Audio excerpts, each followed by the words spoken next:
Make sure to like the video, subscribe to the channel and turn on the notification bell so you never miss an update. This is what you call training.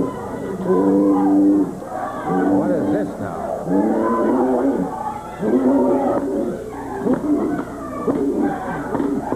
That's a training method? This is training, Solely.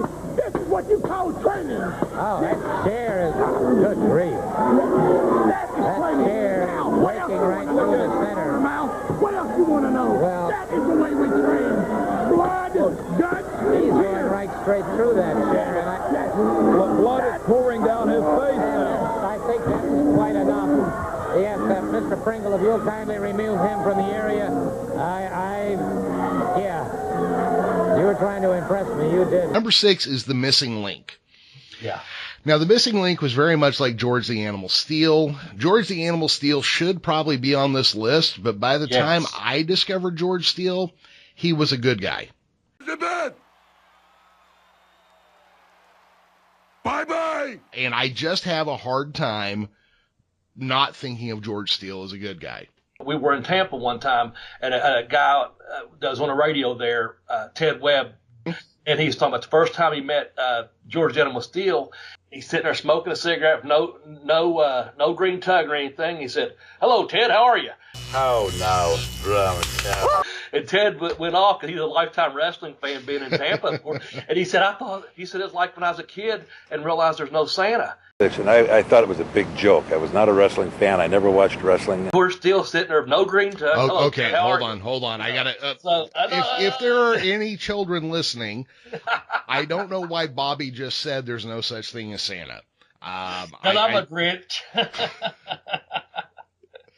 Oh God! Because I know Adam listens to this show with his kid. So shit! So Bobby, Santa's coming to see you down there in Mississippi. Don't worry. Yeah.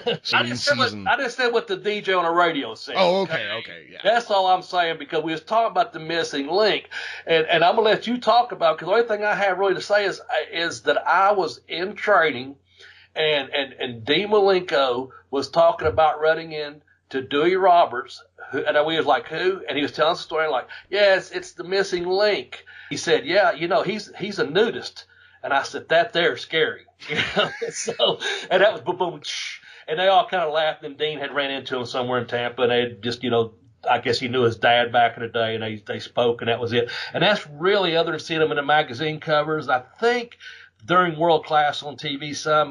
We found out that the missing link had a very, very troubled childhood. Well, the missing link, so the reason I said we could have swapped George Steele in, it was very much the same kind of character. He had to have somebody that brought him to the ring. So he would shave his head into these weird, almost pom-pom-like spots of growing hair, but everything else was bald. And then he would paint his face blue and green. They throw on you missing link earlier in his career when he used his real name, Dewey Robertson. And at that time, he didn't resemble, or you couldn't put the two together later on. And he came to, back in '83, he came to us from Kansas City, and he was starving up there. And so Bill and a couple other guys, and we were all sitting down. So we wanted to come up with some kind of name, and they come up with a missing link. But I will say this for him: he really worked his gimmick good, and he was an outlandish character in a lot of ways, and people remember him.